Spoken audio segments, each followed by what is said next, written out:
Discover the heart of Italy's financial world at Piazza Affari, Milan's vibrant financial district.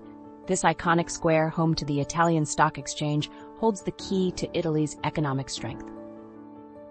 At the center of Piazza Affari stands a provocative 11-meter-high marble sculpture by Maurizio Cattelan called L.O.V.E.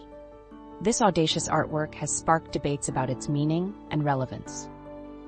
Beneath the square lie Roman ruins and medieval cellars, offering a glimpse into Milan's ancient past.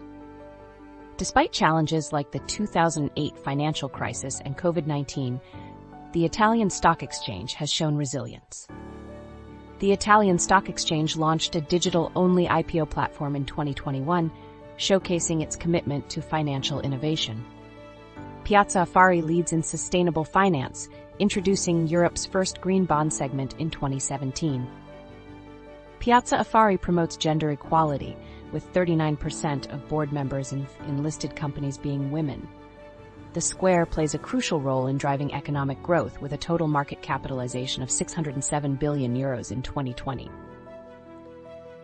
Beyond finance, explore the architecture, nearby attractions, attend events, observe the L.O.V.E sculpture, and soak in the atmosphere. The square remains innovative, embracing digital technology, sustainable finance, and diversity.